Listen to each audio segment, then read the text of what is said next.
এক রাতেই পুরো ইরান সভ্যতা ধ্বংসের হুঁশিয়ারি ট্রাম্পের। আগুন নিয়ে না খেলতে পাল্টা হুঙ্কার ইরানের। মহাবিপর্যয় কি আসছে? 52 ভাগ আমেরিকান জনগণ ট্রাম্পকে ক্ষমতা থেকে সরাতে চান। ট্রাম্পকে হুমকি মনে করছেন তারা। ইরান নয়, আমেরিকাতে কি হবে সরকার বদল? আজকের আন্তর্জাতিক সকল খবর নিয়ে একসাথে আপনাদের জন্য হাজির হয়েছে। সবাইকে স্বাগতম জানাই। যারা নতুন আছেন অবশ্যই ভিডিওটি সর্বোচ্চ শেয়ার করে দেবেন। ইসরায়েল এবং ইরানের কি আপডেট, যুদ্ধের সর্বশেষ আপডেট আজকের ভিডিওতে জানতে পারবেন। ডোনাল্ড ট্রাম্প কিন্তু ভয় পেয়ে গেছে। ইতিমধ্যে আমাদের কাছে খবর এসে ইরানের জন্য বড় বিজয় হতে চলেছে। যারা আন্তর্জাতিক খবর দেখার অপেক্ষায় ছিলেন আপনাদের জন্য সুখবর রয়েছে এবং এটাই হলো মূল সর্বশেষ আন্তর্জাতিক খবরের আপডেট। এবং অন্যান্য টিভি চ্যানেলে ঘোরাঘুরি করা লাগবে না, সকল ভিডিও এক জায়গায় করে আপনাদের জন্য হাজির হয়েছে। আপনারা দেখবেন, বাবু মেরে এবং দোয়া করবেন ইরানের জন্য। ইরান যেন বড় বিজয় নিয়ে চলে আসে ইসরায়েলের কাছ থেকে। কারণ আপনারা কে কে ইরানের পক্ষে আছেন এই চ্যানেলটা সাবস্ক্রাইব করে বেল আইকনটি অল করে দেন। দেখতে চাই আমরা ইরানবাসীর পক্ষে কতজন কাজ করতেছে, দোয়া করতেছে। যারা ইসরায়েলের পক্ষে তারা ভিডিওটি সর্বোচ্চ শেয়ার করে দেন। দর্শক, আমরা বেশি দেরি করতে যাচ্ছি না। মেলা আলোচনা আপনারা দেখবেন, যেহেতু বসে রয়েছেন মেলা সময় ধরে ঘোরাফেরা করছেন, তাই আমরা কথা না বাড়িয়ে চলুন আমরা লাইক দিয়ে একের পর এক ধারাবাহিকভাবে আজকে সকল আন্তর্জাতিক খবরগুলো দেখে আসি। এক রাতে পুরো ইরান সভ্যতা ধ্বংস হয়ে যাবে, আর কখনো উদ্ধার করা যাবে না বলে কড়া হুঁশিয়ারি দিয়েছেন মার্কিন প্রেসিডেন্ট ডোনাল্ড ট্রাম্প। হরমুজ প্রণালী আবারও খুলে না দিলে এই পরিণতি হবে বলে হুমকি দেন ট্রাম্প। হরমুজ খোলা ইস্যুতে ইরানকে দেয়া 48 ঘন্টা আলটিমেটাম শেষ হওয়ার কয়েক ঘন্টা আগে এক টুইটে এই হুঁশিয়ারি দেন তিনি। বলেন, শিগগিরই বিশ্বের দীর্ঘ ও জটিল ইতিহাসের অন্যতম গুরুত্বপূর্ণ এক মুহূর্ত আসছে। 47 বছরের শোষণ, দুর্নীতি এবং মৃত্যুর অবশেষে অবসান হবে বলেও টুইটে লেখেন তিনি। আর এরপরই ইরানের খার্গ দ্বীপে হামলা চালায় আমেরিকা। এই দ্বীপ থেকেই রপ্তানির প্রায় 90% তেল বিদেশে পাঠায় ইরান। তবে যথারীতি এই হুমকিকে ভয় না পেয়ে পাল্টা করা জবাব দিয়েছে ইরানও। ইরানের ইসলামিক রেভলিউশনারি গার্ড কোর আইআরটিসি সাফ জানিয়ে দিয়েছে, আমেরিকা যদি ইরানের বেসামরিক স্থাপনায় হামলার ক্ষেত্রে চূড়ান্ত সীমা পার হয়, তাহলে তেহরানের আঘাতও কেবল উপসাগরীয় অঞ্চলে সীমাবদ্ধ থাকবে না। এই অঞ্চলের বাইরে থাকা আমেরিকা ও তার মিত্রদের সামরিক ঘাঁটি, তেল ও গ্যাস ক্ষেত্রেও ইরান ব্যাপক আঘাত হানবে বলে হুমকি দিয়েছে আইআরটিসি। এর আগেও এক রাতেই ইরান গুড়িয়ে দেওয়ার হুমকি দিয়েছিলেন প্রেসিডেন্ট ট্রাম্প। হরমুজ প্রণালী খুলে দিয়ে সমঝোতায় আসতে ইরানকে পঞ্চম দফায় 48 ঘন্টার সময় বেঁধে দিয়েছিলেন। তবে সেই হুঁশিয়ারিকে উপেক্ষা করে রীতিমতো তা নিয়ে হাসি তামাশায় মেতেছে ইরানিরা। কখনো বলছে হরমুজের চাবি হারিয়ে গেছে, আবার কখনো বলছে চাবি বন্ধুদের জন্য রাখা আছে। খুব শিগগিরই ট্রাম্পের আলটিমেটামের সময় শেষ হয়ে আসলেও তা নিয়ে যেন কোনো মাথা ব্যথা নেই ইরানের। ফলে প্রশ্ন উঠেছে, আলটিমেটামের সময় শেষ হলে কি করবেন ট্রাম্প? হুমকি অনুযায়ী কি ইরানের সভ্যতা গুড়িয়ে দেবেন, নাকি সময় বাড়িয়ে আবারও হুঁশিয়ারি দেবেন? বিশ্লেষকরা বলছেন, এই অবস্থায় জটিল পরিস্থিতির মাঝে রয়েছেন মার্কিন প্রেসিডেন্ট। ইরানকে এত কঠোর ভাষায় হুমকি দেওয়ার পর এখন যদি ট্রাম্প পিছু হটেন, তাহলে তার বিশ্বাসযোগ্যতা নিয়ে প্রশ্ন উঠবে। সবচেয়ে বড় বিষয়, আমেরিকার মোড়লগিরির ইমেজ ব্যাপকভাবে ক্ষতিগ্রস্ত হতে পারে। আর যুক্তরাষ্ট্র যদি ইরানের উপর আরো হামলা বাড়ায়, তাহলে যুদ্ধ আরো দীর্ঘ হবে।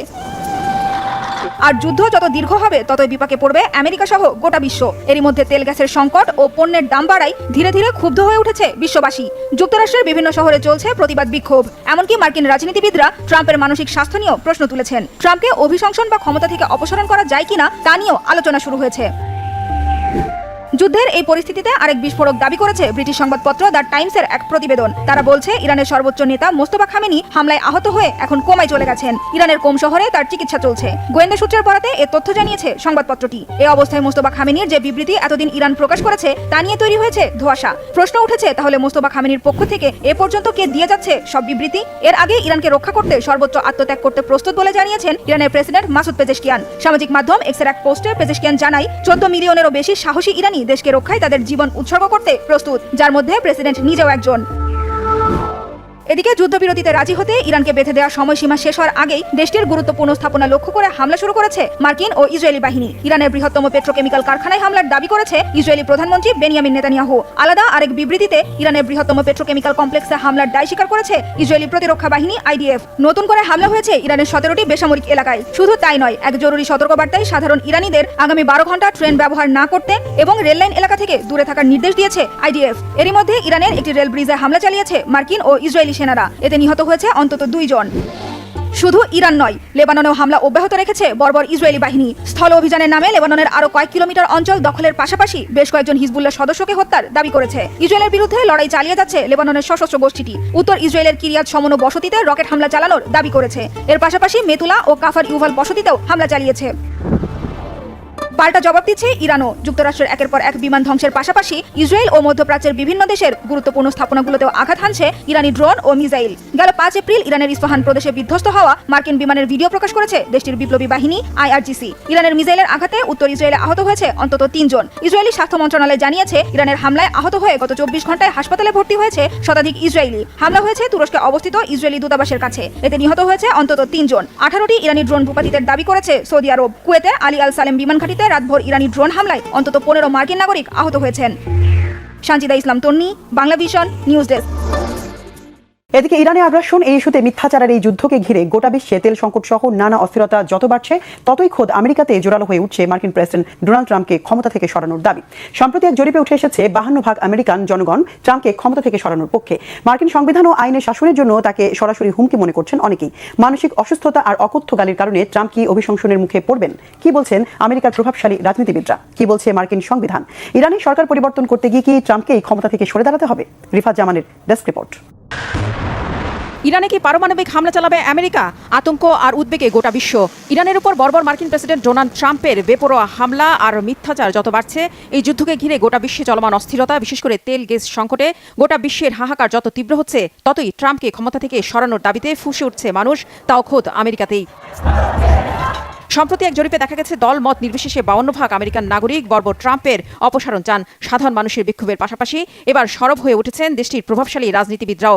জরিপে দেখা গেছে ট্রাম্পকে ক্ষমতা থেকে সরাতে চান খোদ তার দল রিপাবলিকান পার্টির 14% সদস্য, বিরোধী ডেমোক্রেট শিবিরের 84% সদস্য আর 55% স্বতন্ত্র।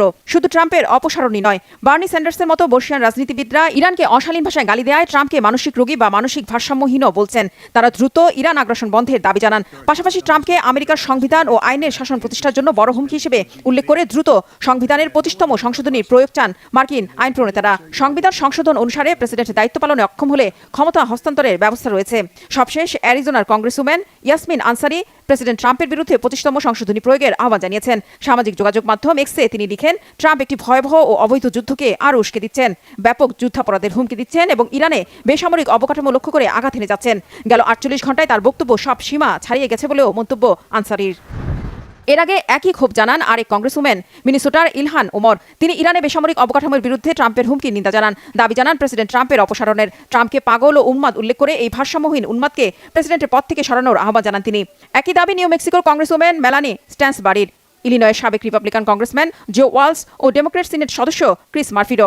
তারা মার্কিন প্রেসিডেন্ট ডোনাল্ড ট্রাম্পকে আমেরিকা ও বিশ্বের কলঙ্ক হিসেবে উল্লেখ করেন। ইরানে হত্যাযজ্ঞের জন্য ট্রাম্পকে সরাসরি দায়ী করেন তারা। আমেরিকা পরিচালনায় ট্রাম্পের সক্ষমতা নিয়ে প্রশ্ন তুলে দ্রুত ভাইস প্রেসিডেন্টের হাতে ক্ষমতা দেওয়ার দাবি জানান তারা। বিশ্লেষকরা বলছেন, ইরানের সরকার পরিবর্তনের অজুহাত দিয়ে যে আগ্রাসন চালিয়েছে আমেরিকা ও ইসরায়েলি বাহিনী, তাই এখন বুমেরাং হয়ে ফিরে এসেছে।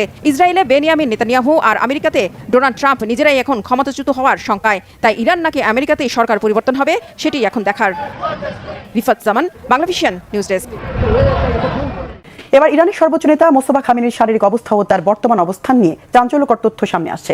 ব্রিটিশ গণমাধ্যম দ্য টাইমসের এক প্রতিবেদনে দাবি করা হয়েছে, গুরুতর অসুস্থ অবস্থায় মোস্তফা বর্তমানে কোমায় আছেন। শিয়াদের পবিত্র নগরী কোমে অবস্থান করা এই নেতা বর্তমানে রাষ্ট্র পরিচালনায় অক্ষম। হিজল জোবাইরের ডেস্ক রিপোর্ট। ইরানের সর্বোচ্চ নেতার অবস্থান ও শারীরিক অবস্থা নিয়ে ক্রমেই জলঘোলা হচ্ছে। গোয়েন্দা তথ্যের বরাতে এ নিয়ে চাঞ্চল্যকর এক প্রতিবেদন প্রকাশ করেছে ব্রিটিশ সংবাদ মাধ্যম দ্য টাইমস। এ খবর প্রকাশ্যে আসার সঙ্গে সঙ্গেই দেশটির ক্ষমতার ভারসাম্য নিয়ে নতুন প্রশ্ন উঠছে। টাইমসের প্রতিবেদনে বলা হয়, ইরানের সর্বোচ্চ নেতা মোস্তফা খামেনি বর্তমানে কোমায় রয়েছেন। তিনি গুরুতর অসুস্থ অবস্থায় কোম শহরে চিকিৎসাধীন। মোস্তফা বর্তমানে দেশ পরিচালনার মতো অবস্থায় নেই। মার্কিন ইসরায়েলি গোয়েন্দাদের স্পর্শকাতর এক নথির তথ্যের ভিত্তিতে এই চাঞ্চল্যকর তথ্য জানায় দ্য টাইমস। 7 এপ্রিল প্রকাশিত টাইমসের ওই প্রতিবেদনে বলা হয়, সম্প্রতি যুক্তরাষ্ট্র ও ইসরায়েলের গোয়েন্দা তথ্যের ভিত্তিতে প্রস্তুত একটি নথি উপসাগরীয় মিত্রদের সঙ্গে শেয়ার করা হয়। সেখানে বলা হয়েছে, ইরানের প্রয়াত সর্বোচ্চ নেতা আলী খামেনির ছেলে মোস্তফা খামেনি এই মুহূর্তে অচেতন অবস্থায় আছেন। গুরুতর এক শারীরিক সমস্যার চিকিৎসা নিচ্ছেন তিনি। টাইমসের হাতে আসা ওই নথিতে প্রথমবারের মতো মোস্তফা খামেনির অবস্থান প্রকাশ করা হয়েছে। এতে বলা হয়, তিনি বর্তমানে কোম শহরে আছেন। কোম শিয়া মুসলিমদের কাছে অত্যন্ত পবিত্র এক শহর। গোয়েন্দা নথিতে দাবি করা হয়, মোস্তফা কোমে গুরুতর অবস্থায় চিকিৎসাধীন। শাসন ব্যবস্থার কোনো সিদ্ধান্ত গ্রহণে তিনি অংশ নিতে পারছেন না। সূত্র অনুযায়ী মোস্তফার অবস্থান সম্পর্কে যুক্তরাষ্ট্র ও ইসরায়েলের গোয়েন্দা সংস্থাগুলো আগে থেকেই অবগত ছিল, তবে এর আগে ওই তথ্য প্রকাশ করা হয়নি। এর আগে ইরান সরকার জানায়, 28 ফেব্রুয়ারি যুক্তরাষ্ট্র ও ইসরায়েলের যে বিমান হামলায় আলী খামেনি নিহত হন, সেই একই হামলায় আহত হন মোস্তফা খামেনিও। ওই ঘটনার পর থেকে মোস্তফাকে আর জনসমক্ষে দেখা যায়নি। মার্চ মাসে তাকে সর্বোচ্চ নেতা হিসেবে মনোনীত করা হলেও প্রকাশ্যে আসেননি তিনি। তার নামে কেবল কয়েকটি লিখিত বিবৃতি প্রচার করেছে রাষ্ট্রীয় টেলিভিশন। সর্বশেষ 6 এপ্রিল রাষ্ট্রীয় টেলিভিশনে তার একটি এআই নির্মিত ভিডিও প্রকাশ করা হয়। যুদ্ধকক্ষে ইসরায়েলের ডিমোনা পারমাণবিক স্থাপনার মানচিত্র বিশ্লেষণের একটি আলোচনায় মোস্তফাকে অংশ নিতে দেখা যায় ওই ভিডিওতে। তবে ভিডিওতে তাকে কথা বলতে শোনা যায়নি। সব মিলিয়েই তার শারীরিক অবস্থা ঘিরে নানা ধরনের জল্পনা ডালপালা মিলছে। বিভিন্ন প্রতিবেদনে সর্বোচ্চ নেতার শারীরিক অবস্থার অবনতির কথা উঠে এলেও ইরানি কর্মকর্তারা বরাবরই বলে আসছেন তিনি দেশ নিয়ন্ত্রণ করছেন। বিরোধী গোষ্ঠীগুলোর দাবি তিনি কোমায় চিকিৎসাধীন। আবার কারো কারো দাবি পা ভেঙে গিয়েছে মোস্তফার, মুখেও আঘাত পেয়েছেন তিনি। অন্যদিকে মার্কিন প্রেসিডেন্ট ডোনাল্ড ট্রাম্পও নানা সময়ে ইরানের সঙ্গে আলোচনার যে দাবি তুলছেন তাতে সর্বোচ্চ নেতার সম্পৃক্ততার কথা জানাননি। যুদ্ধবন্ধে ইরানের অন্যান্য কর্মকর্তাদের সঙ্গে আলোচনা চলছে বলে জানিয়েছেন তিনি। সার্বিক প্রেক্ষাপটে বর্তমানে ইরানে সর্বোচ্চ নেতার কার্যকারিতা নিয়ে প্রশ্ন উঠছে। অনেক বিশ্লেষকের মতে ধোঁয়াটে এ বাস্তবতায় ইসলামী বিপ্লবী গার্ড বাহিনী IRGCর হাতে প্রকৃত ক্ষমতা চলে যাওয়ার সম্ভাবনা তৈরি হয়েছে। মোস্তফা খামেনি হয়তো প্রতীকী অর্থে সর্বোচ্চ নেতা হয়ে থাকবেন। আন্তর্জাতিক পর্যবেক্ষকরা বিষয়টি খুবই গুরুত্বের সঙ্গে দেখছেন, কারণ মোস্তফা খামেনি আসলে কি অবস্থায় আছেন তার ওপর কেবল ইরান নয়, পুরো মধ্যপ্রাচ্যের স্থিতিশীলতা অনেকাংশেই নির্ভর করছে। প্রিয় দেশবাসী, আপনারা যারা শুরু থেকে শেষটামাতে আন্তর্জাতিক খবরগুলো দেখেছেন হয়তোবা দেখে তৃপ্তি পেয়েছেন এবং দেশের সকল তথ্যগুলো জানতে পেরেছেন ইসরায়েল এবং ইরান কতটা যুদ্ধে এগিয়েছে এবং কোন দল এবং কোন দেশ বিজয় লাভ করবে। তাই আপনারা যারা আমার সাথে ছিলেন অসংখ্য ধন্যবাদ জানাই। এই চ্যানেলটি সাবস্ক্রাইব করে সাথেই থাকবেন, তাহলে দেশের সকল আন্তর্জাতিক খবরগুলো সবার আগে দেখবেন। দেখা হবে পরবর্তী আন্তর্জাতিক কোনো নিউজে খুবই তাড়াতাড়ি ইনশাল্লাহ। আসসালামু আলাইকুম।